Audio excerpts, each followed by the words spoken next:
Hello, everybody, and welcome back to Talking About Birds, the only Cardinal podcast losing more interest than Lars Nootbaar.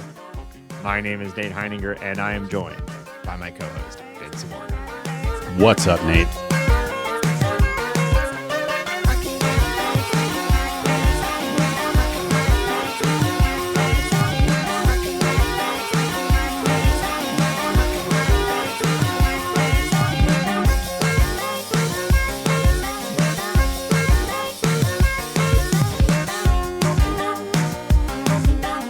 If you have an idea for the opening bit, text or leave us a voicemail at 848-48-BIRDS. Hambone, how you doing? Amazing. I just got an email, a special thank you from Sublime. I haven't read it yet, but the fact that they're reaching out is pretty exciting. Nice. Very sweet of them. I know that, you've done a lot to serve Sublime over the years, and that's nice of them to finally reach out and show some personal, I'm assuming very personalized gratitude. Should I open it on the pod? Oh my God. 2 nights at Red Rocks. Wow. For you alone? It says special offer code Santeria. Classic. Shit. This is electric content. We both are pretty big fans of Sublime. That would probably be a fun show. Weirdly, I am probably one of the few people that have seen Sublime in the last 2 years, so I don't know what to. They're like, to say about yeah, you hit our mailing list. Yeah. I mean, I kind of put that in that we talked about legacy acts recently with like you seeing Paul McCartney and whatnot, and I have a similar feeling. Even more so to situations like Sublime, where it's a full replacement guy. It's his kid. It's his kid, which I guess as far as replacement guys go, that's better than just like some other guy. But I don't know if it is even because it's just like it's not like that the kid was around for any of the original run. My mom went and saw Jim Croce's kid is going around playing Jim Croce songs. And if memory serves, Jim Croce died when he was like 28 or 29. In like the 70s. And I think I don't know, it's good work if you can get it, right? I guess like if my dad was Jim Croce, maybe I'd go around playing his songs too. Well, I think it's Foreigner. The band that is touring as Foreigner has no original members in it. It is at this point a full-on cover band. Yeah. But they have the name and the licensing and everything. Yeah. So what makes a band dude, are they not Foreigner? Are we not men? Yeah, I don't know. I don't know if I could name a single Foreigner song. Well, like 9 of them. Hot Blooded. They're like the pinnacle 80s hair metal that just you hear all of their songs at every wedding you go to. Yeah. I promise you. I saw them and Styx. We got free tickets like 12 years ago. I don't think I would go to that show if I got free tickets. I think I would stay free at tickies, home. Baby. No, I think I'd stay at home. That was another one too with Styx that has, I forget their names, but they have like 2 famous songwriters and they were feuding. And so the touring band only had rights to like the songs that the guy who was still a part of the band was playing. So they couldn't play like, yeah. I hope we feud. Yeah. I mean, I kind of feel like we're in a constant state of feuding. I've also, I want a good Hatfield and McCoy style feud though. You know what I mean? Like we're shooting each other and stuff, like killing each other. Okay. Yeah, cousins fighting cousins is a yeah, but if there's only one of each of us, I feel like that lasts very like one person dies and then it's over. This is a one episode. We gotta start including our friends and family. Oh, okay. We gotta deputize. You know what I mean? That kill was justified. I see your brother relatively regularly. I could take him out. That'd be good for a start. I think Jake would be an easy kill. There's a movie filming in St. Louis right now. No way. I know. That's the whole thing. I just wanted to bring that up. No, there's a movie called Jacob Beats Up Nate being filmed. What? It's St. Louis. So there's been a lot people having a lot of fun with that one. Shockingly specific to your life. I know. I think it's like Justin Long is in it. Cool. Mac himself. Jacob Beats Up Nate. It's been said in the Bird Score that you and I have sort of a Mac and PC sort of vibe. And I guess that makes you the PC guy, is my assumption. Yeah, I don't care about this. Just full disengagement. Okay. Don't care. Before we got started, I asked how are things, and you said, I've started running and I baked a cake. Those seem like counterproductive activities. I'm glad you're out there running again. Good for you. But I want to hear about this cake. Mary's birthday. Over there? I signed up to make a cake. I signed up. Did Mary put out a sign-up sheet of activities she wanted for her birthday? Because I wouldn't put it past her. Yeah, that's what happened. So I hopped on that. Yeah, good. It was out for days and nobody signed up. So I figured I should throw my hat in the ring. Yeah, I baked a couple of cakes. First cake went terribly. Couple of cakes. Second cake, knocked it out of the park. It's my first cake I've ever baked. Did you forget to adjust for the altitude? No. The recipe that I read said that I should bake it for an hour. I checked it at 55 minutes and the cake was crispy. It was burnt. So the next cake I checked at 40 minutes and we were having a much better time. So I don't know if we have any cake makers out there listening to this, but I think the altitude difference is just that it cooked way, way, way quicker than the stupid recipe Stupid told me. Yeah. Did it not have a thing on the box that says like for altitude? I didn't use a box, Nate. I made this bitch from scratch. Oh, wow. Idiot. Anybody can make a cake from a box. You just follow the instructions. Well, actually, I bet you could. You would not make. Yeah, you would fail. You would fail. Incorrect. I'd probably make the best cake. I think. I'm shocked. That's exciting to hear from you. What kind of cake? Chocolate cake with I made a chocolate buttercream layer in between the two layers, and then I covered it with chocolate ganache, and then I stabbed some chocolate Pocky Sticks in it because I thought it would be cute. Let me guess. The first cake actually failed because none of those ingredients actually made it to the pan. What do you mean? Once they're in your hand, there's only one place. So I saw a cup of flour and I just couldn't hold back. Is that what you're saying? Less the flour. Okay. So which ingredients are you being? The butter. The butter, the buttercream, chocolate. Yeah. Maybe the flour. You're not putting butter in a cake, so you obviously have no idea what you're talking about. You ever make a butter cake? I don't think they exist. Maybe they exist. That's not what I made. Some amateur hour. Something about you today that I'm going to kill your cousins. Digging, Nate. I'm really not digging what you're putting out to me. I'm trying to get the feud going. Maybe it's the beard. I'm really not liking the beard today. I know. I'm shaggy. It's the winter months are upon us. What is it, it's like cold. 65 degrees in St. Louis today? Actually, today, yes, but the last 3 days. Shut up. Now I'm really going to kill one of your cousins. The last 3 days, it's been like 25 degrees. Oh, I can't believe that. There was a restaurant in St. Peter's. I don't believe that either. Called Hatfield and McCoy's. It was like a Southern style sort of thing. Can you imagine you have a blood feud with your family where dozens of your members of your family get killed, and like 100 years later, I don't know when that feud happened, but 100-something years later, there's like a sit-down family restaurant named after you. Yeah, that is. I think that's more an indictment on our culture than anything else. Wow. I think we suck.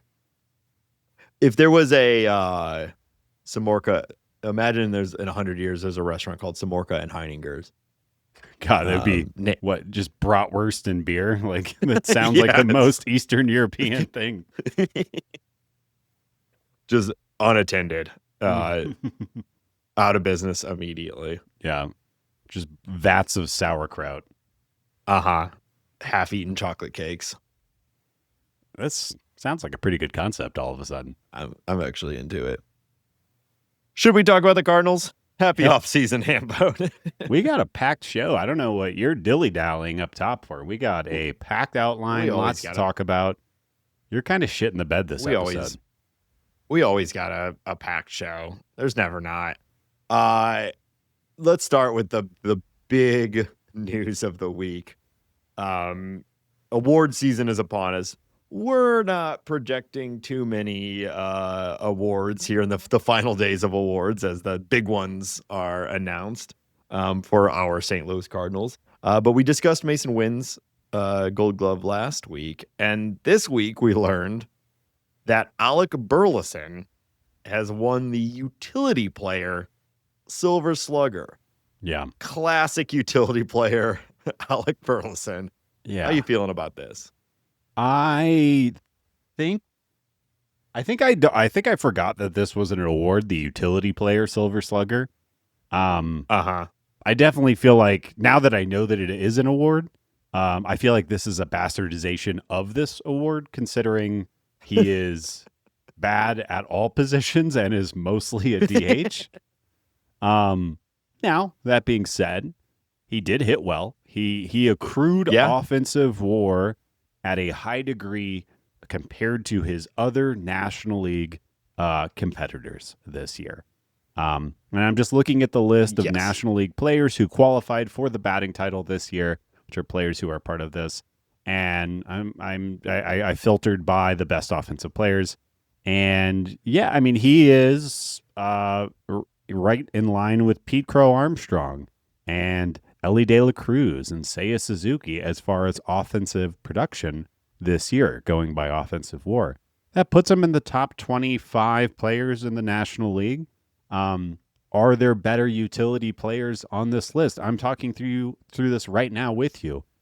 It looks like there's not. I mean, Christian Yelich is a DH. Bryce Terang maybe is more of a utility player than Alec Burleson. Yeah. Well, it all comes down to what you're circling here is the definition of utility, which I guess they just went with. He doesn't have more than one position. Yeah. Yeah. It's got to be some like minimum amount of appearances at 2 or more positions or something like that would be my expectation. Yeah. I guess that is the only thing that could make sense. And Burleson appeared in right field. He appeared in left field, and he appeared at first base quite a few times this year. So he had 50 appearances at first, 41 41 left and 34 in right field. That is technically a utility player, I suppose, or that is a positionless player, which I think is a more accurate way to describe what he is doing. And that's just kind of bouncing around and giving people days off. Obviously, Wilson Contreras going down, that got him a lot of first base time. And he also had 22 starts at DH. So yeah, like that is very technically by the definition a utility player, but those are not the most impressive positions to flex to. And he is also not particularly good at 2 of those 3 options. And I think he's a fine first baseman, right? What would you say he is a league average first baseman, or is he worse than that? Okay. I imagine he's league average, but yeah, I guess it's funny because none of that matters for this. It's simply this is an offensive award. But I just chuckled at the idea of calling Alec Burleson a utility player. And that's ultimately the point of this whole segment, is just laughing at the idea of considering him a utility player. I feel like this is the first time he's ever been referred to as a utility player. And it is in the deserved receiving of the utility Silver Slugger. But I don't think he will again be referred to as a utility player. I think he's actually a lack of utility player, and is willing to be stuck anywhere because his bat is obviously league, very good for the league, as you pointed out. Sure. So, congrats to Alec Burleson. It is good. It's nice that a Cardinal gets a piece of hardware. Yeah. It's just like I don't know if I've ever cared about an award less than this one. Yeah. And and we like Alec Burleson. It's funny. It's a funny award for him to get. It is. And maybe the only one he was ever going to get is something like this. I wonder where he fell in, like, I guess, is it just outfield Silver Slugger, or do they do right field Silver Slugger? Honestly, I don't even know. These aren't things that we could or should know. There's no way. I would assume we had the whole conversation about the Gold Glove a few weeks ago. I would imagine it's the exact same way that the Gold Glove works, but I really don't know, and I mean, frankly, don't care enough to know, or to even look it up while we're talking. Yeah, again, these are unknowable things, so I don't know what people expect of us. If you want the real answer to these sorts of things, join the Bird Scored later, because it'll be posted in there eventually by some sort of archivist who's able to divine this sort of complex, arcane knowledge. Sure. Great point. Okay, we are, as we highlighted last week, transactions are open. Wow. We are seeing movement. Rumors are flying. And we've had a few things impact the St. Louis Cardinals roster already. Hambo, do you want to run us through these? Yeah, we've had some people leave. The Braves have claimed outfielder Michael Ciani off waivers from the Cardinals. St. Louis has also outrighted left-handed pitchers Anthony Veneziano and Zach Thompson, and they have selected Brian Torres onto the 40-man roster. The Reds also grabbed Roddery Munoz, and he's been claimed off waivers from the Cardinals. Right. So, not any major surprises here. Quick shout out to Michael Ciani.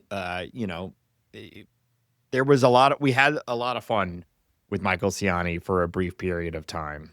I always love the like quick, high batting average, nothing else, defensive aces that the Cardinals tend to find themselves with. So it was the right thing to move on from Michael Ciani. Hopefully he can find success again. But I'm not surprised that he's not a part of the Cardinals' future plans. Yeah, I mean, I guess like I can see him sticking around with the Braves. They have Michael Harris in center field, who is as good as it gets, and maybe not as good as Ciani, but damn near close to it, and still only 25 years old coming into next year. So maybe he sticks around. But yeah, I think we pretty clearly saw Victor Scott step into center field and be pretty great. And I don't think that it makes any sense to hold on to Ciani. We also saw Nady Church do some things last year. So yeah, he just kind of got out. He's outside of the shuffle. He'll be 26 going into next year. He's still young. Maybe he hits. I would love to see Michael Ciani hit. I think that'd be really fun. But it's not really. Yeah. It is what it is. Yeah. Yeah, so I no other real comments on the other pitchers. Zach Thompson's been around for a while, and is, from my understanding, still with the organization in the minors. So maybe we see him again. But it's clearing a lot of space on the 40-man for some likely upcoming additions, and then who knows what this offseason will look like. We're going to talk a little bit about some of the plans that have been shared, but any other thoughts on these particular movements? I like watching Roddery Munoz throw, but he's too wild, and I don't really, I don't think that's going to change anytime soon, but he's an arm talent, which is fun. But yeah, outside of that, no, nothing noteworthy. Yeah. We did a whole Arizona Fall League segment a month or so ago as that was kicking up. The Cardinals had sent a number of people, and we thought we would check in. Hambone, you threw out a couple standouts here. Not a very loud Arizona Fall League for the St. Louis Cardinals this year, but there's at least a couple things to talk about. Yeah, nothing super exciting. Darlin Saladin had a strong fall league with a .93 ERA over 11 innings in the bullpen. And outfielder Migdael Ugato batted .246 over 58 at-bats. So those were our standouts. Nothing. I don't even know if it was really worth putting on the outline now that I say it out loud. Yeah. But those things did happen, and we said that we were tracking them, and those are the two best players in the Fall League that represent your St. Louis Cardinals. So I feel like we can close the book on that now. Yeah, it's kind of disappointing. The Fall League, we've talked about it as this platform to potentially project players from, or propel players from the sort of standout minor league season into something resembling a more professional level, MLB ready level of baseball. And this is sort of where prospects put their names out there and head into spring with a lot of buzz around them. Didn't quite happen for the St. Louis Cardinals this year. Unless we're missing something, but I don't know. So it's fine though. The Cardinals class that they sent this year wasn't a ton of the higher end guys the names that you all probably know, which we went over. So we were really looking for like a breakout, and maybe Saladin. It's a cool name. Makes you think of Paladin. How about that? That's cool. It's spelled almost the same way. Just, if it was different, it would be that. Yeah. Yep. I was like, do I do a tangent about D&D? It was why I was frozen up there. We don't have time for that. We got a packed show today. I think I've decided to move on from it. We'll talk about that at a different time. We're just flying through this. What do you want to talk about next, Hambone? Yeah, let's talk about the general managers meetings are happening as you and I record. They started on Tuesday, Wednesday, Thursday. The day that this episode comes out is the final day. Nothing too crazy and exciting right now, but we do have some reports from Derek Gould, who's on site. And I think it makes sense to kind of chat about what he's been seeing and hearing from Chaim Bloom and the industry at large. I think probably the biggest story coming out from the Cardinals' point of view right now is Sonny Gray's situation. Obviously, Sonny Gray has 1 year and $25 million remaining on his contract. He's expressed interest in going to a contending team, and the Cardinals see a chance to get a strong return for the 36-year-old, who is 2 years removed from the AL Cy Young runner-up finish. And Cardinals president Chaim Bloom stated that they'd be really happy to have him back in 25, but are exploring all options. We've talked about this. I think that it sounds like, I think probably number one goal for Chaim Bloom would be to move Nolan Arenado because of the blockage that he creates and the at-bats that he's kind of soaking up, the step back that he's taken generally, his expense, everything. It just, that's probably number one. Sonny Gray is probably number two on his priority list. And as far as like from an ease standpoint, I think it is, 10 times easier to move Sonny Gray than it is Nolan Arenado. I have to imagine so. I mean, what is there not to like about adding Sonny Gray to your team if you're competing? Yeah. We've talked about this several times this offseason, but I don't think there's going to be a problem. I imagine there are multiple teams expressing interest. It's just going to come down to how much are the Cardinals willing to pay and what sort of return are they looking for? If they are projecting that they are going to get a strong return, which we completely agree with, it probably means they're going to pay a little bit into it too. Right. And then even if they're only throwing in 5, 7 or whatever, that gets it into the budget of mid-market competing teams as well. $18 million for a season of Sonny Gray. That is a bargain. Yeah. Yeah, every single competing team would like to have that on their team. So then it comes and I down. think even at 25, most would. Then it comes down to where does Sonny Gray want to go, and I would have to imagine there's a lot of places. I think just going to kind of go down the list. Toronto, why wouldn't you? They were just in the World Series. Yankees, I would say probably no, because it was reported pretty well that was not a great experience for Sonny Gray. So Yankees are probably on the list of teams he would not go to. Boston, maybe. I don't see why he wouldn't want to go there. Cleveland, I don't know. They're a competitive team, 2-time manager of the year. They always find a way, maybe. The Tigers, that would make a lot of sense to me. The Royals would make a lot of sense. Seattle, you could just keep going in on pitching there, and I'm sure he would want to be a part of Seattle. Houston, both Texas teams you would probably say yes to. Philly, he would probably say yes to. The Mets, he would probably say yes to. The Braves, I don't know. The Brewers, if we would do I don't know if that would be available. But yeah, Brewers and Cubs makes sense. Obviously, the Dodgers, although they may not have room for him, although they seem to find ways to make that work. They'll find a space. Yeah. Padres, Giants, and Arizona. All of those teams would make sense. I think Arizona really underperformed this year. Maybe Sonny Gray agrees with that. And then obviously those other 3 teams are actively trying to win. So I think that there is over half the league that Sonny Gray or would be interested in Sonny Gray and that Sonny Gray would say yes to. I think it's just a matter of, kind of like you were saying, making sure that you get the best deal back for Sonny Gray, and there should be a lot of competition. Said it over and over again, but a top flight starter on a 1-year contract is what GM salivate over. This is highly, highly desirable. I don't care about the age. I don't care about anything else. Yeah.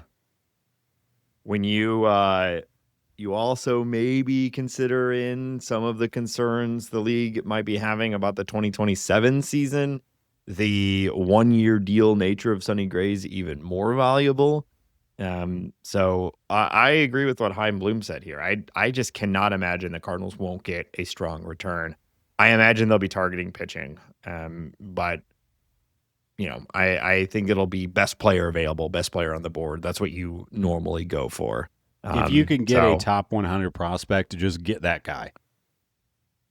It's got to be even more than that, I think. Not just a single top 100 prospect. A full season of a front end starting pitcher should get you a very good return. I don't know. I guess we'll see. Yeah. But I think it'll be even better than just like a single top 100 prospect. I would just like Chaim to go get the guy that he believes in. Whatever that looks like, I don't really care. But get a guy that you're really excited about. You can sell to us for whatever reason that might be. But yeah, I think it makes sense, and I don't think it's going to happen like today or tomorrow. But hopefully the groundwork is laid right now, and we get this moving. You would think that this is, like I said, I think the market will be robust, and it'll probably happen quickly because of that. It's been a while since the Cardinals have had like a high-profile trade for a guy.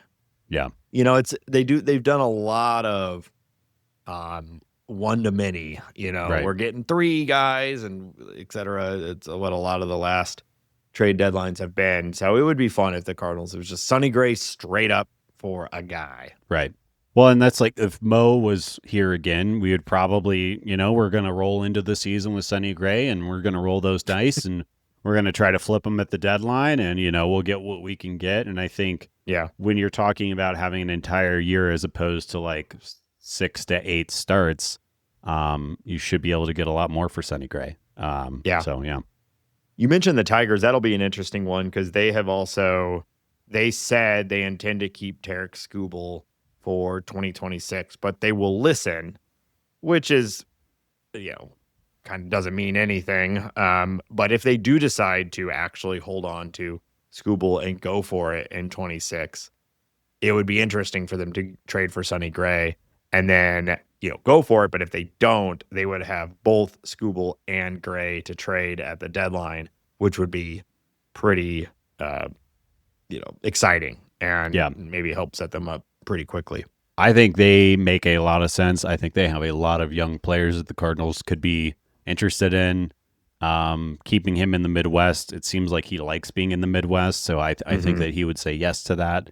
And I'm kind of part rooting for the Tigers to do good things just because I think they're a fun team and a young team, and maybe it's just the Midwestern thing. And yeah, I'd like to see them, keep it going. I think there's something that we as Cardinal fans just naturally gravitate towards the other cities that are of a similar market and vibe as St. Louis, Yeah. There's obviously a lot of differences, but market size and spending amount and all that, there's the heyday was in the 50s. yeah. Spaghetti also, what? Big deal. Well, Eminem's over there with his wow, that was such a stretch. Spaghetti sandwiches, and of course we have the Hill. You've heard of it. Yeah, and those are the only two places in the United States of America where you can get spaghetti. That's a great point. Top two, I think. Oh my God. Did you not sleep well last night? What's happening? I'm pulling this show along, Hambone. I trying to keep the energy going. You're being a real Hatfield. I don't know. I don't know. I'm assuming they were the bad ones. Yeah. Well researched per usual. The Cardinals also, or Chaim Bloom and Derek Gould also talked about pitching acquisition plans. The Cardinals and Chaim Bloom have said that they want to add at least one starter, possibly more.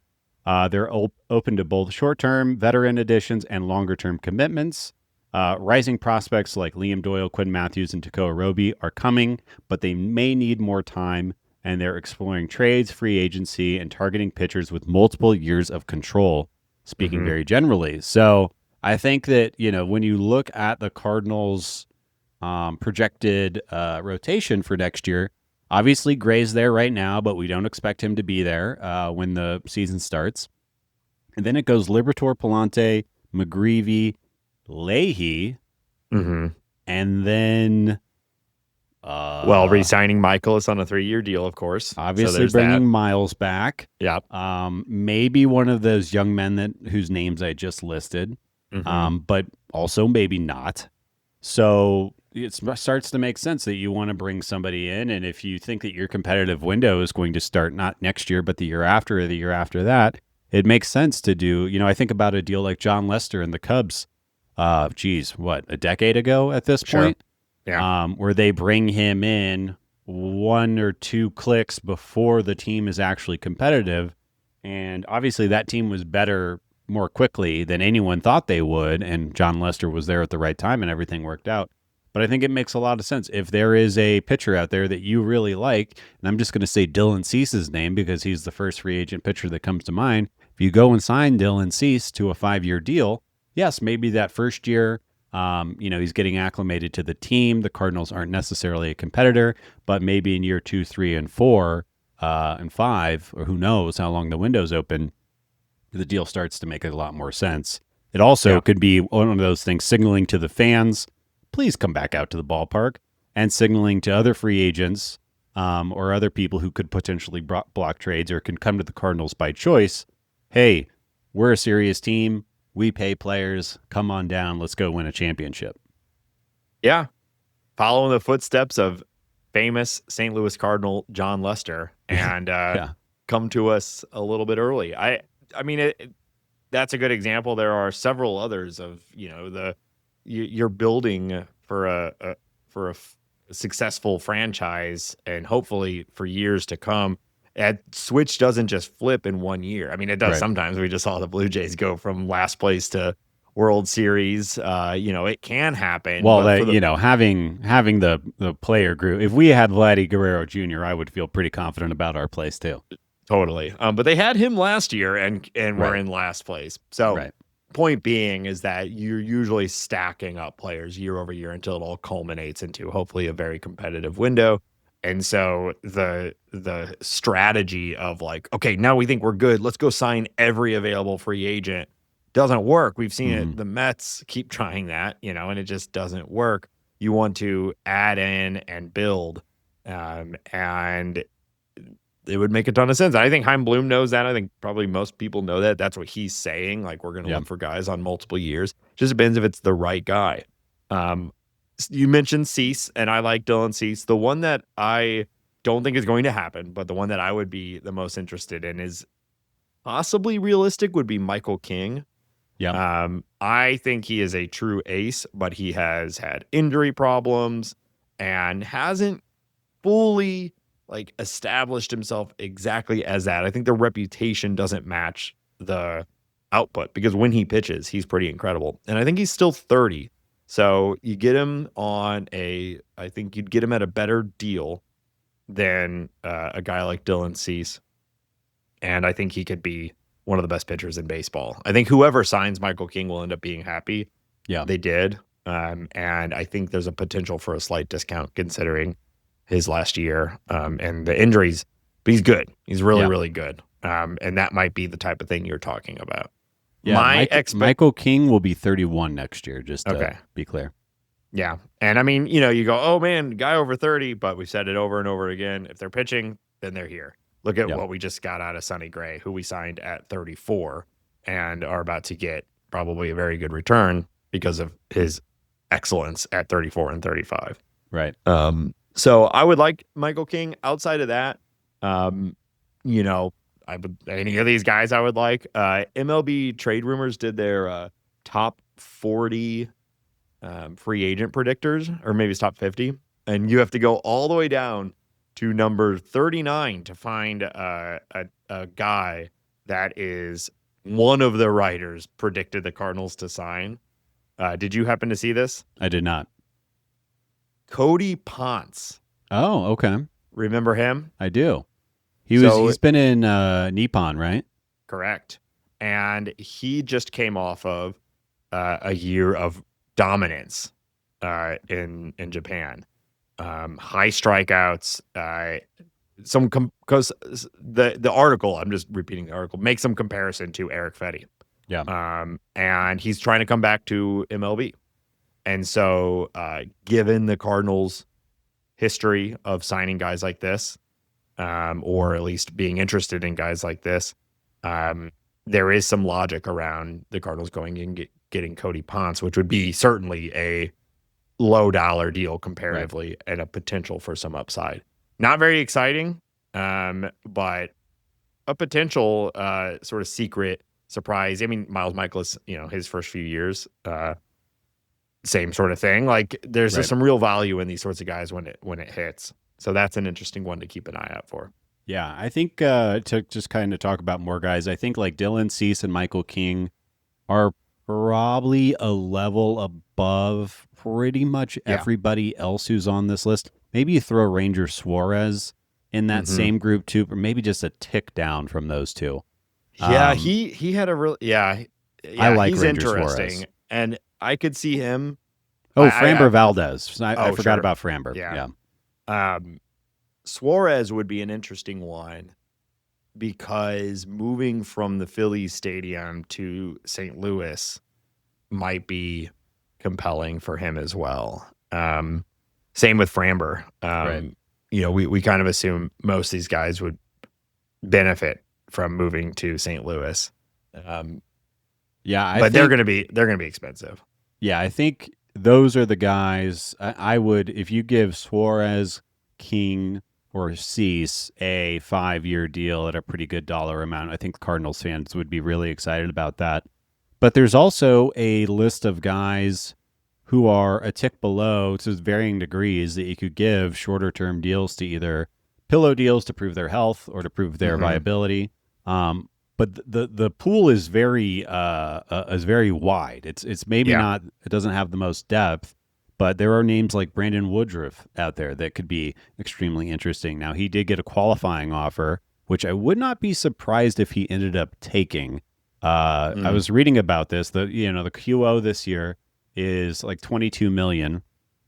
He is being paid $10 million for opting out of the deal with the Brewers. So he could get paid $32 million this year to pitch for the Brewers. Obviously, that $10 million, that's already his. That's sunk cost. It just is what it is. But he could get paid a hefty salary to come back with a team that he likes, prove that he's healthy and effective, and come back and do it. So we'll see what happens there. I already said Suarez. Cody Ponce is an interesting name. Jordan Montgomery, we remember him and how good he was with the Cardinals. John Means, if he can stay healthy, could be a guy. Nick Martinez has had varying levels of success.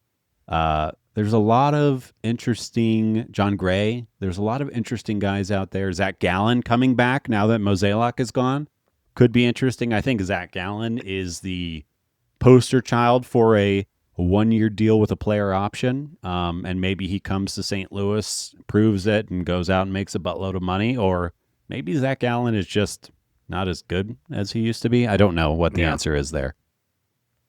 Yeah, lots of options. I will say, to go back to that top tier, considering Max Fried got 8 and like 218 or whatever last offseason, and it was right around this tier of pitcher, if not below some of these guys. I expect most of those guys at the top tier are going to get something better than a 5-year deal. Like, they're going to be looking for 6 to 8. And unless the market develops in an unexpected way, which happens, I'd be surprised if the Cardinals will go that big this offseason. So it is that I'm hopeful they will, but I'd be surprised. So it is this tier of guys that are really interesting.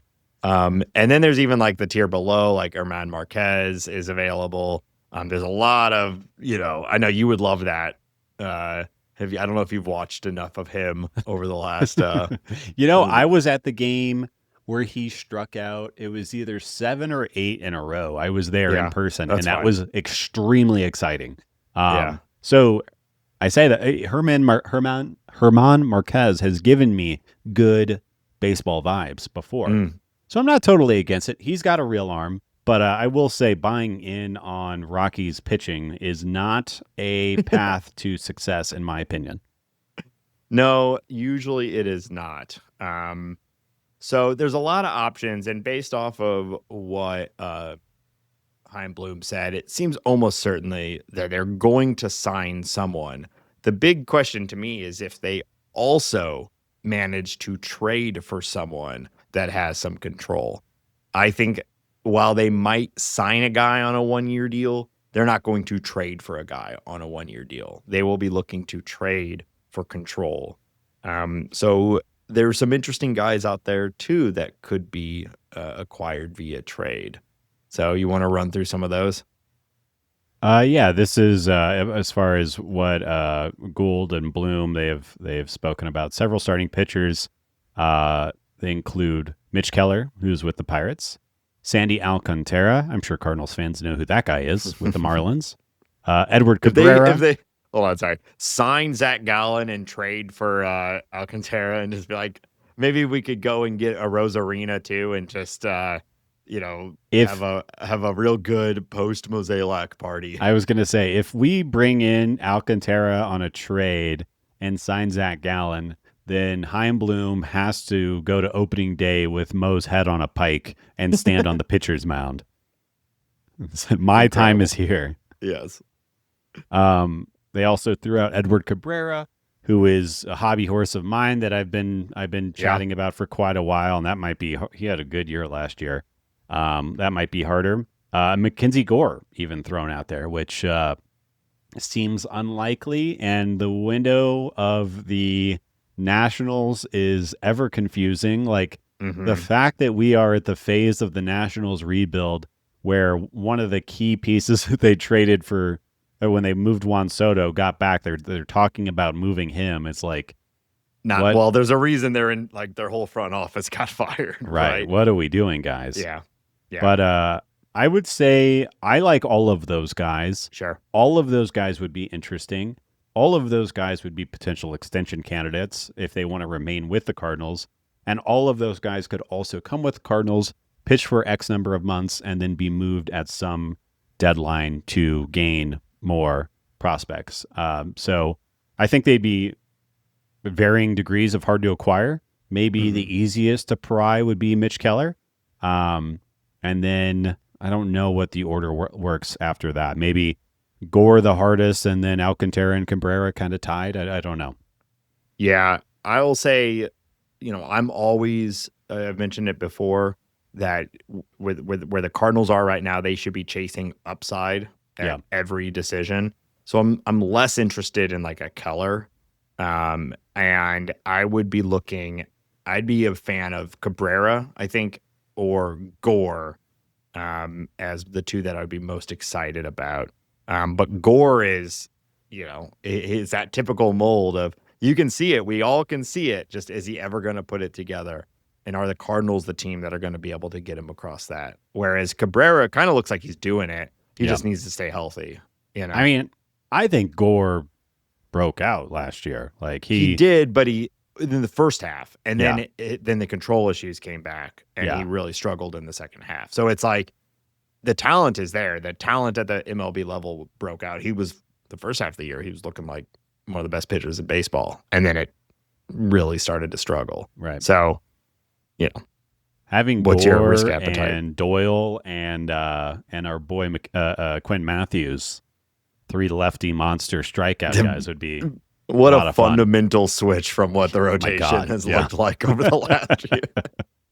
And I think we all know what Mitch Keller is. We've watched him pitch against the Cardinals for a while. I think we all know what Alcantara. He's a Cy Young winner. And Cabrera, he just locked in that control.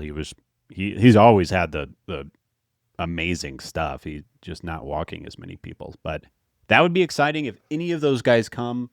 I'm trying to reset my brain because last year I would say absolutely none of these guys. It's not even a possibility. Yeah. Get your mind, go start thinking about Cody Ponce only. Yeah. But we don't really know how it's going to work. Maybe, hopefully Chaim Bloom sticks to his word and he actually starts leveraging his assets and the glut of the same type of guy into one of these names that make a lot of sense and would be a lot of fun for Cardinals fans. I bet you if you bring in a Alcantara or a Mackenzie Gore, that alone might start getting people in through the gates. Just going out and getting a name that baseball people know would be a lot of fun. I think that's all St. Louis fans want, is to know there's a plan, and that it's being executed, and that we're being communicated with. Years of like, oh, we think we have a shot, whereas everybody who both inside and outside understands like, no, they didn't really have a shot. Of course, there's these like crazy outlier potentials, but it didn't happen 3 years in a row, and it barely happened in 2022. So I think if Bloom and co can come out, be clear about expectations, and be seemingly making direct action towards a specific plan, I think people will show up and people will enjoy the team. We've supported mediocre Cardinals for years. It's only been the repeated years of lack of clarity and inconsistency that really started to drive fans out of the ballpark. Right. I think there's also some socioeconomic things going on in that too, as we talk about prices and whatnot. But I think there's enough Cardinal fans that would overcome that if we had all the other things. Yeah, I mean, I think, we talked about the World Series viewing numbers with the Cardinals not even being closely involved with that. Like, St. Louis is baseball crazy. Obviously, the tickets need to be reasonable, but if you put a good product on the field and if you show like you're talking about, like a plan, a foot forward, we're going to show up. We're sickos. Our brains are broken. There is, I live in a football city, and their brains are broken, because of all the football. CTE, baby. Broncos are good this year. People keep telling me, Bo Nix, so on and so forth. That's all I got. All right. They also talked about some bullpen plans. The Cardinals also want to add a veteran reliever, similar to Andrew Kittredge or Phil Maton's roles in recent seasons. Free agents, Phil, wait, did I write this wrong? Is there a Phil Fairbanks and a Pete Fairbanks? No, I think you meant to write Phil Maton and Pete Fairbanks. Phil Maton. Any of the Fairbanks. We'll take the anyone. Brothers Fairbanks. Sure. I mistyped here. But yeah, Pete Fairbanks, St. Louis's own. Did you know that, Wow. Nate? Did you know Of that? course. Yeah, because as previously mentioned, if you are from St. Louis and have any modicum of success, we know. We know. I think Pete Fairbanks, he is a fun to watch pitcher. He has a funny little wind-up, short arm delivery, throws 99 miles an hour, and an effective late inning reliever closer for your Tampa Bay Rays. Bringing him in would be a lot of fun. He helps you now, and he is the most tradable asset come the deadline, if and when the Cardinals want to do that. And obviously, we talked about it, last week or the week previous. Give more Phil Maton, please. Just give me that guy. There are no complaints, no notes. Keep it going. Maybe pay him a little more this time, but bring him back. Bring them both back. Or get both of those guys is what I mean to say. I don't think we're going to get either of them. You don't think so? So, well, Pete Fairbanks, it was kind of shocking that the Rays did not pick up. It was an $11 million option. And it's not shocking that the Rays didn't pick it up because they don't spend that kind of money on a player like a reliever. But the general consensus is they were going to pick him up for 11 and then trade him. Yeah. Because he's more valuable than $11 million. And for whatever reason, they decided not to do that and decided to just let him go. Well, he has not been particularly healthy over his career. Right. I do wonder if maybe there's something with the, medicals, as they say, that would have prevented a trade, and then they're on the hook. Right. But considering that, at least from my understanding, the general market consensus was that he's worth more than $11 million. He hasn't been particularly healthy, but he's been one of the better relievers in baseball. I think a team like apparently already the Yankees are interested, the Dodgers are interested. I think he's going to get just like a legit reliever contract from a right now competing team, and he's going to be like a closer or a setup guy on one of these high-end teams. So I don't think that's the world that the Cardinals are going to be playing in when it comes to depth for the bullpen. Maton maybe, but I feel like they kind of like, well, we're the ones who resuscitated his value. Let's go find, you want to be the ones who are signing the $3 million guy that becomes the $10 million guy, not the one going and signing the Brett Cecils and things like that, right? Sure. And they've shown over and over again that they have been able to do this. So I think it's going to be that 34-year-old high spin rate guy who was hurt last year or whatever that they can bring in for $4 million and flip into something good at the trade deadline is where I'm expecting. So it's going to be a name that none of us are really predicting right now. Jorge Lopez. Remember him? Yeah, he threw his glove that one time. Yeah. I think that's probably right. Although I like the fact that we're even throwing those names out, and I understand what you're saying, but I also think that we're in a new era, Nate. We don't really know what we're talking about and what we're thinking. Well, that's not a new era. We have never known what we're talking about. We don't know what we're talking about when it comes to how Chaim Bloom is going to manage this, as opposed to Mozeliak. I think we could pretty well predict what Mo was going to do. I felt pretty confident there. When the prediction is do nothing, and it's frequently accurate, that becomes pretty easy to predict. And hope. You're forgetting hope. Yeah. All right. Outside of that, I did want to talk about the 40-man roster protection. November 19th is the deadline. We are expected to add Leonardo Bernal, Joshua Baez, Nate's favorite guy, Cooper Jerpy, who is going to be hurt, and people are talking about Bryson Mouts as the final guy that will be added before that deadline. After that deadline will be the Rule 5 draft. The Cardinals are protecting those guys. I think those all make sense. Any commentary you want to weigh in on there? Just keep an eye out for Josh Baez. I've been saying it all season. He's going to be on that 40-man. We'll see how this offseason plays out with our slop of outfielders who we don't know what to do with. There's a new hot item in the toolbox there. We'll see what happens. I don't think he's going to break camp with the team. I think probably most people want to see him do it for longer at the minor league level, which is fair. But I think he's coming. I think the hit tool. He is that toolbox guy that it's really easy to be like, very, very excited about it. And I think the hit tool gains he made in 25 are real. And that's been the missing piece. So, hell yeah.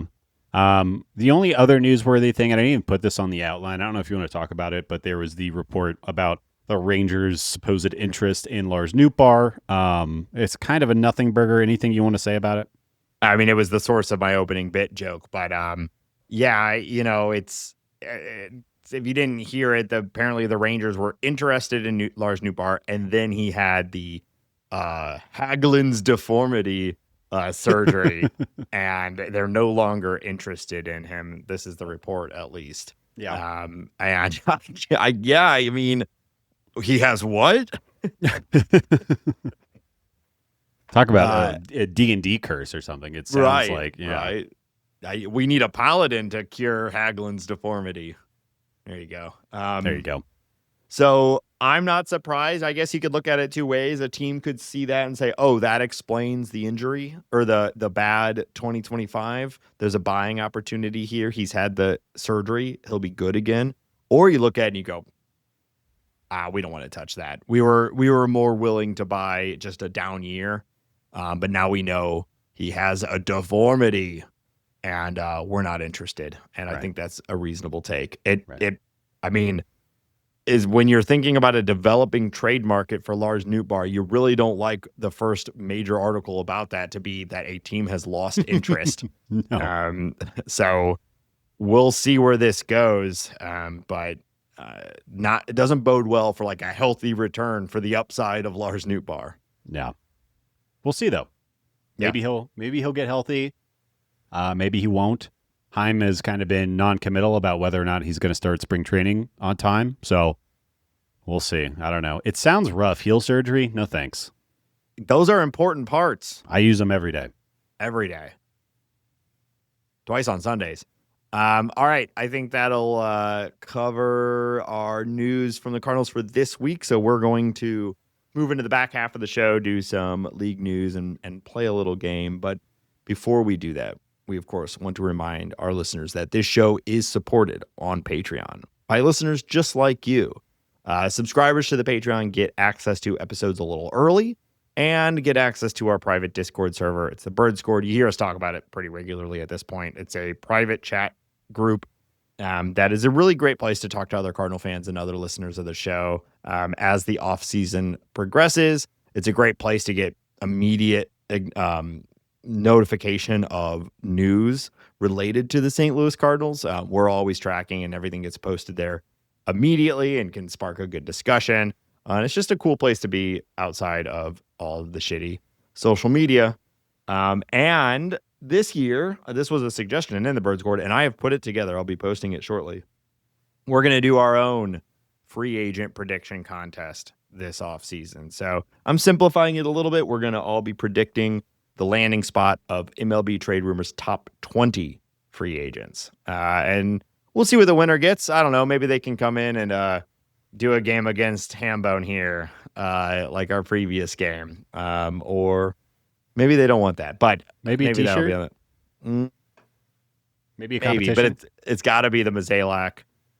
I forgot about that. The Mazalak's face with Boa written under it, Yeah. which some freak out there, I think, purchased one of those ham phones. So. I've been meaning to purchase one. I just haven't gotten around to it yet. That's great. Yeah. So we'll be talking about that. If you want to participate, patreon.com/talkingaboutbirds. We also have a suggestion for movie night, which I'm excited about. We got to find a way for everyone to watch that though. But anyway, talkingaboutbirds.com or patreon.com/talkingaboutbirds. Also, thank you to anyone and everyone that leaves us a review on your favorite podcast platform. It's a very simple, quick way to support the show. It actually does help. And we appreciate everyone who has done that. And then finally, tell your friends, tell your family. It's going to be Thanksgiving here in the United States pretty soon. And probably most of you don't want to talk to your family about a lot of things that are happening right now. So talk about baseball, the great uniter, and talk about this dumb show. It's a great, different thing to talk about. Wow. Hambone, where else can people find us? Yeah, we are on all the social media stuff. You can find us on Blue Sky, Instagram, TikTok. You can watch this episode on YouTube if you'd prefer to do that. You can buy great t-shirts. You can find all the podcast information at talkingaboutbirds.com. You can email us at talkaboutbirds@gmail.com. And of course, you can call us and leave a voicemail or send a text message to 848-48-BIRDS. That's 848-482-4737. That's right. 848-48-BIRDS. Yeah. All right. Let's go through what other league news we have. What do you got for us, Hambone? Let's get into it. So I think the number one story in baseball right now, I can't believe we've taken this long to talk about it, but Emmanuel Clase and Luis L. Ortiz have been indicted on gambling charges. Yeah. And I want to talk about this for a minute. First, we'll say what the actual charge was wire fraud conspiracy, honest services, wire fraud conspiracy, conspiracy to influence sporting contests by bribery, and money laundering conspiracy for their alleged roles in the scheme to rig bets on pitches thrown. Now, what has come out shortly after that was that the indictment was released publicly, so everybody could read it if they wanted to. And oh my God, do we have the two dumbest criminals? I mean, they clearly didn't. They knew what they were doing was illegal. But I don't think they realized the degree in which it was illegal because everything was text. And what I found so shocking is how brazen they were about it. And the fact that like Emmanuel Clase would hop on the phone or send a text message like within 5 minutes before going out to pitch in a game and tell people, you know, what he was planning to do and what to bet on and whatnot. I could not believe how casual it had become for these guys. Especially like I think everyone with a rational brain is like, and Emmanuel Clase, who is already a wealthy man, was about to become generationally wealthy in a couple of years had he not done any of this. And I believe he and Ortiz will be banned from baseball for the rest of their lives. They even got denied playing in the Winter League in the DR. So I have a lot of feelings I want to share about this and what this means for the future of baseball. But before I go on my rant, I'd like to hear what you're thinking right now.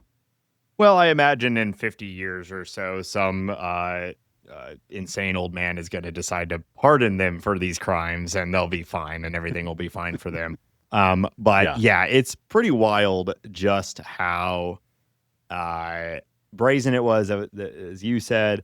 I mean, they're sending like text messages with like sad puppy dog faces and things like that. Like there's the one that everyone might have seen by now where he tried to throw a first pitch ball. And I think it was Andy Pages, of course.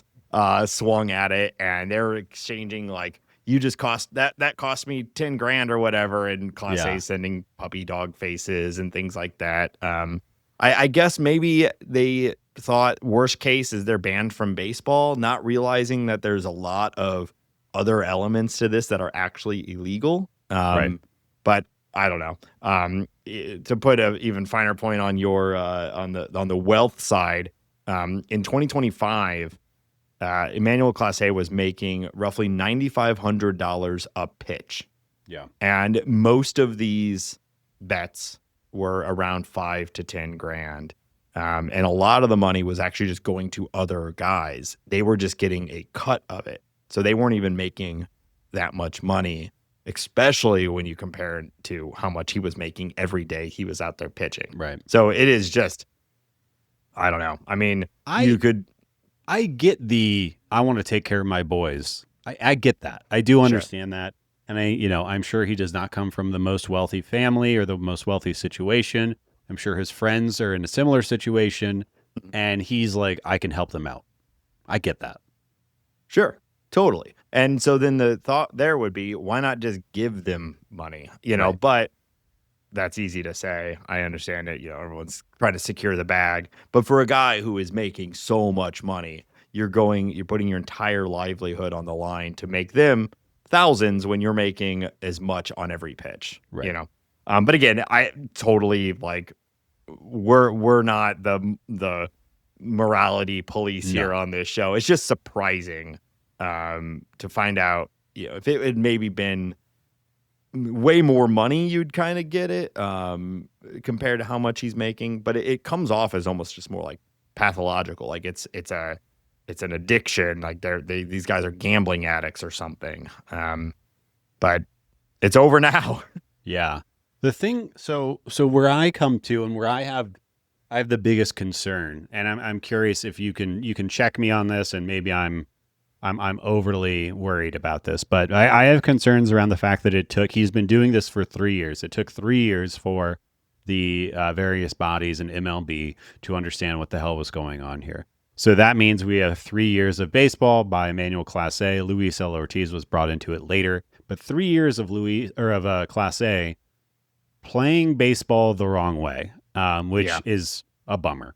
And the other part that I'm worried about is how easy it was for him. And I think about like it is if you are a hitter, you can control if you are playing a pitcher, if you're Tarek Skubal is starting the game and you're the first hitter in an inning, you can tell your boys, I'm swinging at this no matter what. It's going to be a strike first pitch. Go put a bunch of money on this. And if I was a major league pitcher or batter and I had a conversation with you in person, Nate, and it wasn't documented extensively on text message, if I just go, hey, Nate, I'm playing the game tomorrow. I'm going to go do X, and I have full control over that situation. You go place a big old bet on that.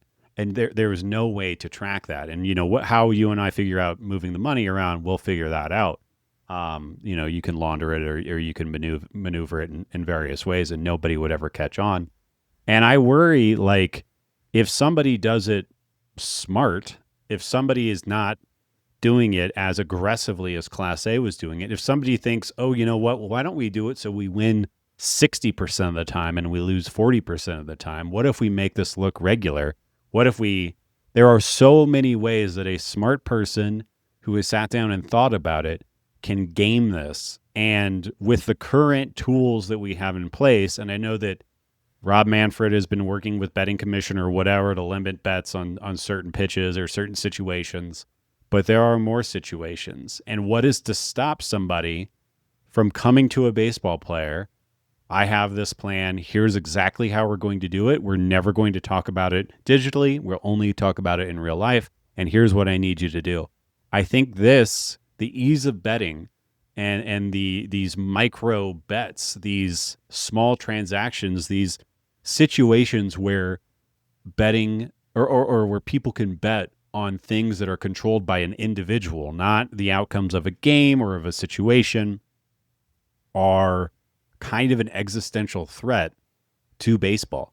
Who's to say Andy Pages didn't tell his buddies to say, I'm going to swing and miss at that exact pitch that Class A threw? Yeah, like every single player is up there with some side bet going on at the... Now, I don't believe that. Right. I don't think that that's the case. But there's 1% of my brain that now will think about that anytime I see something like that happen. Yes, I share your concern. I don't think it's overblown. MLB is also thoughtful about that, not thoughtful, but is thinking about this with those, as you mentioned, they've come to an agreement to limit betting opportunities on individual outcomes like balls and strikes. You can still do it, but they're limiting the amount. But it's still there. And my assumption, Hambone, is if these two idiots were doing it, there's probably some not idiots doing it too. So there's something like 1,000-ish active MLB players, right? So maybe it's less than, I can't remember the number off the top of my head, but if 1% of these guys are doing it, it's a massive existential problem to baseball. Yeah. And like you said, I don't know how you get around that. The penalty is harsh, and now if they didn't know, they know now. It also comes with real penalties, not just baseball penalties. So I guess that's what you hope, is that the hammer's hard enough that most guys just won't participate in it. And I think the question is, does this Class A and Ortiz thing, does this remind MLB players that oh, this is like the one thing we can't do? Or do people look at it as like, oh, these two dum-dums were if we just do it money. A little bit better. Right. Yeah. And I don't think we know how it's going to end up. But I will say I agree with you. I bet that there is at the very least one other person doing this in baseball. Obviously not right now because we're not playing, but was doing it over the summer. I'm really glad you clarified that it's not happening right now because there's no baseball happening. I was pretty confused. I was like, what? People I know how the bird score can be. They'd be like, well, actually, nobody's playing Major League Baseball right now. Shut the fuck up. Shut the fuck up. But also, everyone go and join the bird scored. Also join the bird score, please. Well, there's a broader story happening here, too. I mean, there are gambling, sports betting, problems and controversies in every single league. Yeah. And of course there are.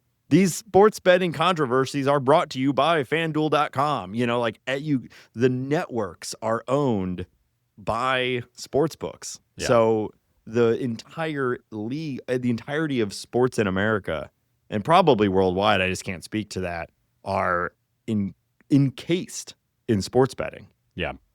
The whole thing, too, is look at how much money you can make. Like the marketing is about money. Here's free money. We're giving away money if you come in and join with us. Bet $1, get $1 billion. The whole thing is look at all this money you're missing out on. It's no surprise that it is going all the way up to what Chauncey Billups and like active Hall of Fame people are participating in illegal sports betting stuff. Like, I don't know. I imagine at some point, probably not right now, but at some point, there's going to be a national turn on this sort of thing. And they're going to get out of the fever of like everybody sports betting because enough people are going to lose money over time that they'll be the whole thing will die down to some degree. Maybe some legislation, not hopeful for that right now, but in time, maybe. Because like casino, it's all casino basically. It's just casinos, and it's not like like that stuff. Like I don't know. I think that'll die down eventually, but it's going to take a lot of people getting hurt and losing a lot of money before like the vibe around sports betting shifts from like elation and we're all having a good time to like I got to stop doing this shit. Yeah. I, as somebody who doesn't sports bet, has never really sports bet, it's just so funny to me. I just don't have that gear. I know people like it. I'm sure that a large percentage of people can have a healthy relationship with it. Of course. I don't really care about that. That is your individual, you manage yourself. I don't care what you do. The problem I have is when we find situations like this. And I think, what makes baseball worth watching is that it is a legitimate competition. And if that is questioned, it kind of takes it all away from me. Yeah, I'm also not inherently anti-sports betting. It's existed for a long time. And as someone who does some, like, I play poker and I used to work in a casino for a couple years. Like, I've been in that world. I'm not anti any of that. But it's the proliferation of it. And I actually heard a take that I think I agree with. I forget where this came from. Maybe but they said like the thing about sports betting is that you used to have to go somewhere shitty to do it. Right. And that was the counterbalance. Sure, you can sports bet as much as you want, but you got to go to that shitty place to do it.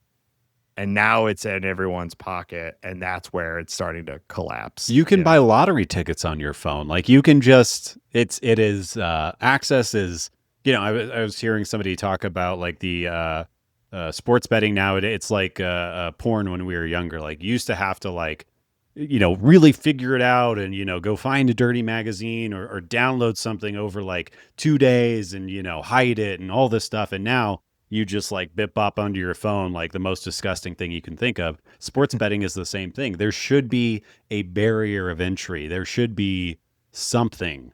Yeah, you should be like me in 2001 or like 1999, trying earnestly to download a picture of Rodney Mullen doing a kickflip and instead getting an image of a full frontal naked woman. It was hard out there. We had to figure it was not like it just The barrier of entry is just it doesn't exist anymore. And that picture took like a day to download. Oh yeah. Yeah. But we're rapidly entering into old man corner here. Try not to rant too much about it, but like there's no surprise that these betting things are increasing at the rate at which the controversies are, you know. I also wonder, like, are Emmanuel Clase and Luis L. Ortiz and current MLB players, are they coached on like, hey, this is what happened to Pete Rose?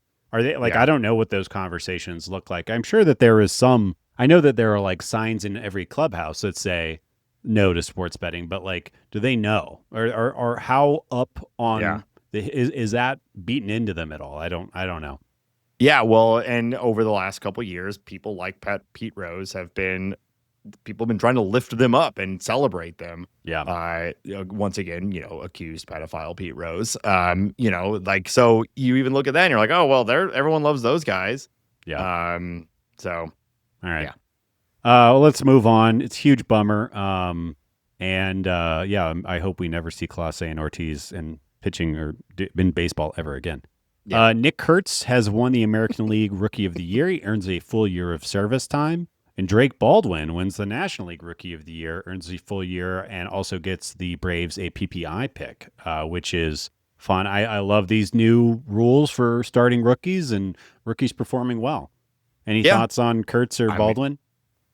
Baldwin, it is a more classic, Rookie of the Year award winner. Promising, looks really good. Still some area to develop. We'll see what he ends up being long term. Nick Kurtz, like, he's going to get MVP votes. Like, what an incredible debut. Yeah. Just the guy came out of the gates looking like a Hall of Fame level player. And, you know, it's his rookie. It's his first year. But, like, talk about an introduction to the league. And good for him. He's one less year with the athletics organization. So that's a good way to look at it. He had something. I'm looking at his games played right now. He had 33 games played in the minor leagues before coming to the bigs. And then in 117 games, hit 36 homers. StatCast is all through the roof. All of his projections, everything. Yeah, he's amazing. And he is a mountain of a man. Yeah, he good. He real good. Cardinals fans should be excited to hear this, but Kyle Hendricks has finally decided to retire. Bye, Kyle. Thank God. Yep. Yeah. Bye, Kyle. Pat Murphy and Stephen Vogt have won Manager of the Year. Pat Murphy for the first time, and I think I mentioned this earlier, but Stephen Vogt the second time. Manager of the Year is a funny award. I don't really know if I don't want to rant more. I don't think I have. Old man yells at clouds. It's fine. Good for those guys. Yeah, I think it's interesting. Pat Murphy wins. You know, they had the whole thing with what's his face on the Cubs now, and now just the next Brewers guy wins it. So yeah, you know, Brewers have a pretty good system going on down there. Yeah, maybe the front office should win an award rather than Pat Murphy, but who cares? Speaking of front offices, the Rockies named Paul DePodesta the president of baseball operations. Nate, what do you think about this? It's so easy to laugh at the Rockies. You know, we can laugh about them hiring the smartest guy in baseball from 25 years ago. You know, we could call out that he actually was pretty impactful for the Mets in 2013, or in that era of Mets baseball. But I'm going to go, and I'm going to stick with that and go positive and say, you know what, at least the Rockies, this is a known successful baseball man who has a track record of providing good, gains to the teams that he's working with. So maybe this is the guy. Maybe this is the one, you know? Yeah. I think I've said this. I've definitely said this to you. I probably have said this on the podcast, but the Rockies draw well, and there's a lot of transplants, including myself, in Denver, Colorado. If they could put together a team that even inspires a little bit, if they can just get into the playoffs and get hairy a little bit, they would create so many fans of people who are casual now would become real Rockies fans, hop on the bandwagon. And that is essentially what Paul DePodesta said in one of his opening interviews with the press corps. So he's saying the right things. He's definitely better than anybody that they've had in that position since at least the last decade. So I'm really pulling for him. We'll see what his GM hire looks like. I think that'll be very telling. Does he bring in somebody who maybe we've heard of or maybe who has been around the modern game more recently than he has? It's just the fact that he's coming from the Browns, which is the Rockies of the NFL, is worrisome. But I am hopeful. He's saying all the right things, and I'm cheering for him. Yeah, what a career. He's the not the face of Moneyball, but one of the architects of Moneyball. And he goes to the Mets and has some success there, super high profile. And then did he go straight from that to the Browns, who have been? I believe he's been with the Browns since 2016, but I'm sure somebody can correct me. I don't know off the top of my head. I don't follow football, but I do know the reputation of them just being horrible. For a while now. I know they also have the reputation for making what's arguably the worst trade in NFL history, trading for that quarterback who I can't speak to it, but I know he has lots of problems, and I'm sure people listening right now are banging their stereos, but yeah. And listening to this on a stereo, I hope you are. All right, last piece of news I wanted to talk about is Munetaka Murakami has been posted to be hired by MLB teams. I believe his posting window is 45 days. And this kid is an absolute tank from Nippon Professional Baseball. He's a first baseman, third baseman. He's 25 years old. Nate, he is a big boy, and he is basically the home run leader of Nippon Professional Baseball. He had a 210 WRC plus last year in an injured season, but has routinely hit over 30 home runs. In 2022, he had 56 home runs as a 22-year-old, and I think teams are going to be lining up to scoop this kid up. I don't know what to expect. He strikes out a lot, he walks a lot, and he hits a lot of homers. Yeah. A lot of people think he's going to translate. It seems like the defense maybe isn't all that great, but this Japanese invasion of players continues on, and after what we've seen with the pitchers and Ohtani, I have nothing but to think he's going to come in and excel and be great. Yeah, though there is less success track record for hitters versus pitchers. We've talked about that. If you could throw the ball, you can throw it anywhere. Hitting, it's different. Hot take there. And there are some concerns about hit tool, and is he just going to come over here and get just completely bamboozled by pitching over here? And he's young enough, it's probably going to be a little bit of both. I bet he takes some time to develop, but will probably crush. So there's like a bunch of different potential ranges of outcome here, but like on the low end, I've seen people say like Miguel Sano or as Jake pointed out in the bird scored, Nolan Gorman, so we'll see. I think that probably limits to some degree the cap on his deal, but I still think he's going to get paid and he's going to end up on a probably a high profile team. Yeah. I think the Mets were connected to him this morning. Yeah. We'll see, but usually these things, it'll probably take a good chunk of that 48 days or so. But he's got real deal 80 grade power, so very exciting. All right, and that's all I got for league news. All right, Hambone, we're going to end this episode going back to a classic. It's been a couple months since we've played it. You know it. We love it. Who is this guy? If you've not heard us play this game before, I have a player who has spent at least some time with the St. Louis Cardinals at the MLB level. I have a list of clues that start very vague and get increasingly specific. Ben has to make a guess after every clue as to who this player is. Hambone, are you ready? Let's do it. Okay. This player was born on September 21st, 1972 in Joliet, Illinois.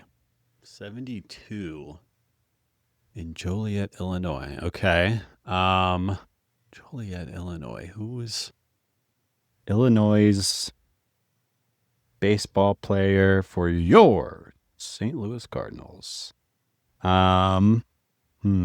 Joliet. Basically Chicago. Skies, what does that make him? And he's in his 50s? I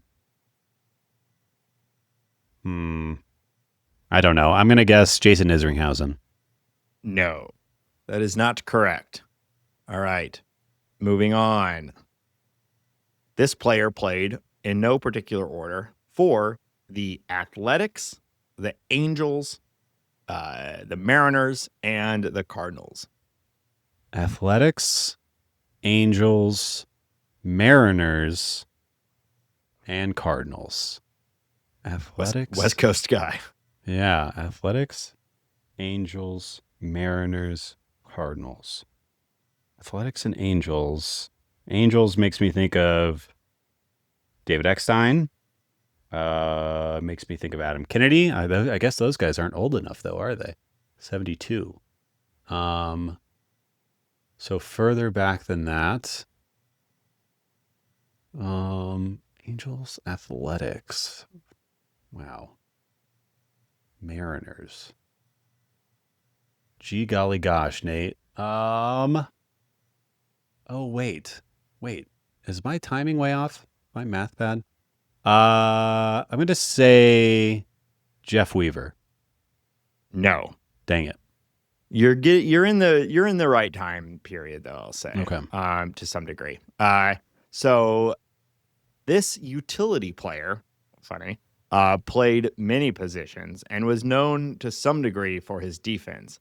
He led the league in range factor at first base and second base at different times in his career. But he also did play outfield every once in a while. Wow. He range factor at first base. And second base. Yeah. Who is a guy that has played for the Cardinals? I guess he didn't necessarily play for the Cardinals at first base, at second base, but that played second base that would also play first base. Wow. This one is tough. Yeah. You've gotten me on like the second one for a while now, so I thought I'd go a little deeper. But this is a guy. This is a known guy. This guy. Yeah.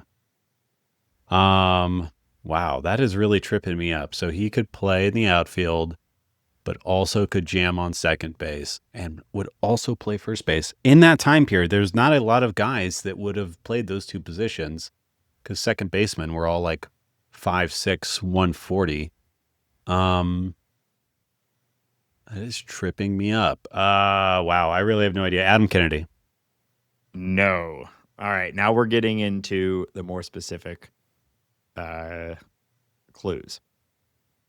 This guy bats second in front of the MV3 during Game 2 of the 2006 World Series, where he ultimately won his second World Series ring. Oh, is it David Eckstein? No. I guess that's your guess. Yeah, I don't know. Okay. Final one. He is arguably primarily known for his dumb red soul patch. Oh, Scott Spezio. Scott Spezio. Yes. God, yeah. I do not think about Scott Spezio. I know. I wanted to go a little bit tougher, and I was thinking about 2006 for some reason. I couldn't tell you a single thing Scott Spezio did before becoming a Cardinal. During my research, he actually hit a clutch home run in the 2002 World Series for the Angels, and was a big part of them winning that World Series. Everyone remembers that. Yep. He also apparently... I remember when the Cardinals traded for him, I had not heard his name before. Obviously, that was a different period of time in my baseball fandom, but... I believe they signed him as a free agent, but he retired after he was done with the Cardinals. Yeah. And he also then apparently got in a drunk driving accident and had a lot of controversy, and has since, though, become a bit of a redemption story, and is trying to help people a lot more. So I'd like to go back to not thinking about Scott Spezio, so thank you for that extra information. We love a red soul patch, though, don't we, folks? Have you considered that look? I think you need a marquee look. Okay, I'll consider that. Great. That's all I can ask for. And that's going to do it for this week's episode of Talking About Birds. Thank you, everybody. We'll be back next week, as always, as maybe we'll start to get some moves, some real moves from the St. Louis Cardinals as they clean up the roster and head into free agency in earnest. We'll see. I'm excited. And I think that's going to do it. So until next week. Go Heim Blue. Sure. Bloom it up.